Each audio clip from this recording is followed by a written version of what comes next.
Welcome to this explainer. If you've ever wondered how massive global businesses manage to keep their insanely complex data from, well, completely falling apart, you are absolutely in the right place.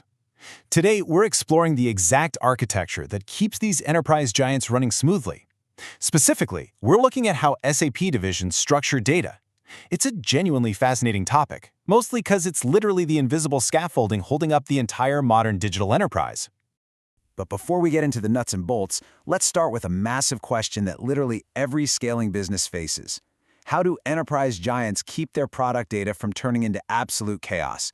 I mean, think about it.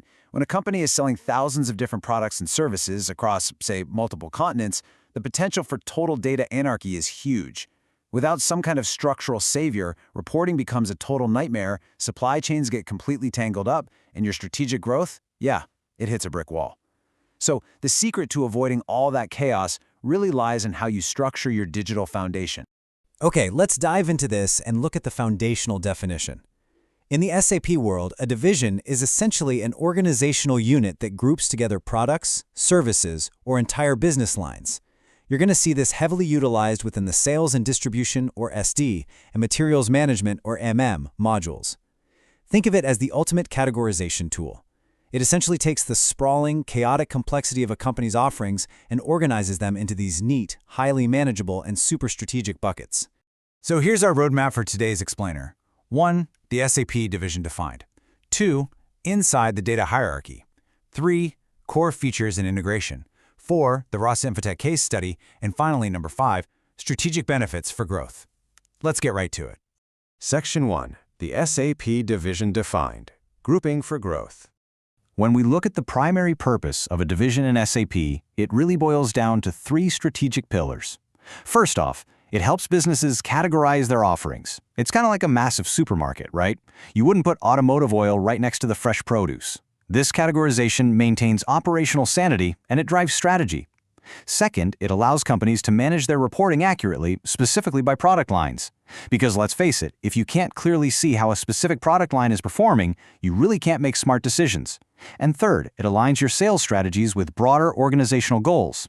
By grouping products effectively, a business can actually make sure its sales teams are pushing in the exact direction the board wants the whole company to go.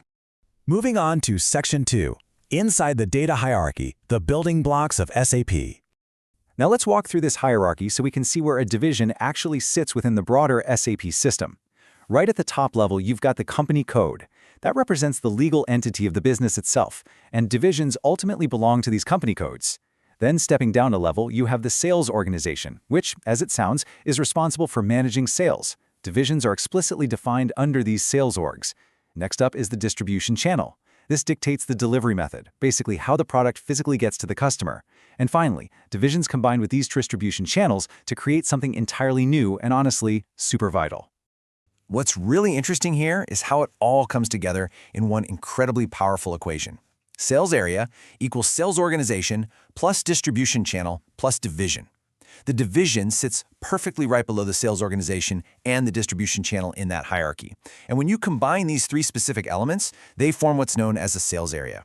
This is absolutely crucial because it's the ultimate reporting unit in SAP. It represents the exact cross-section of who is selling the product, how it's being delivered, and what exact product line is being sold. All right, Section 3, Core Features and Integration. Welcome to the engine room. So, what is this engine actually doing on a daily basis? Well, let's break down its core features. First up is product grouping, which massively simplifies the management of similar products or services. Second is reporting. Thanks to the structure we just talked about, the system enables incredibly granular, division-specific profitability analysis. Third is flexibility. A business can actually support multiple, highly diverse divisions under just one company code. That means a single legal entity can operate very different business lines totally seamlessly. And finally, integration.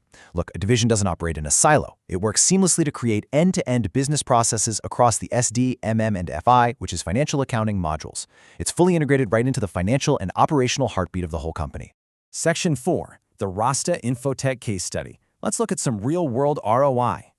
To really see this in action, we have an awesome case study with Rasta Infotech. They showcase exactly how enterprises can implement these divisions effectively to drive some serious digital transformation, specifically by aligning SAP divisions with S/4HANA. By doing this, businesses are able to unlock truly powerful real-time insights. Instead of a clunky one-size-fits-all approach, we're seeing highly customized, tailored division setups that are perfectly suited for complex industries like manufacturing, logistics, and retail. And this case study clearly illustrates the real-world impact of getting this architecture right. When a company restructures its divisions to align with these exact principles, the efficiency gains are undeniable. The data shows that enterprises can achieve up to a massive 40% reduction in costs simply by restructuring their divisions effectively. I mean, wow, that is a gigantic impact on the bottom line, and it's achieved through pure strategic structural optimization. But hey, it's not just about saving money. It's also about buying back your time. After restructuring their divisions, clients actually reported experiencing up to 60% faster reporting. Let that sink in. When you combine a 40% cost reduction with data that is moving 60% faster, you are fundamentally changing how your business operates and, more importantly, how it competes in the market. Bringing us to Section 5, Strategic Benefits for Growth, moving beyond just the structure. The crucial point we really need to highlight here is that implementing SAP divisions unlocks massive long-term strategic advantages. First, you get enhanced reporting. We're talking deep, highly accurate profitability analysis segmented by specific product lines. Next, you achieve incredible scalability.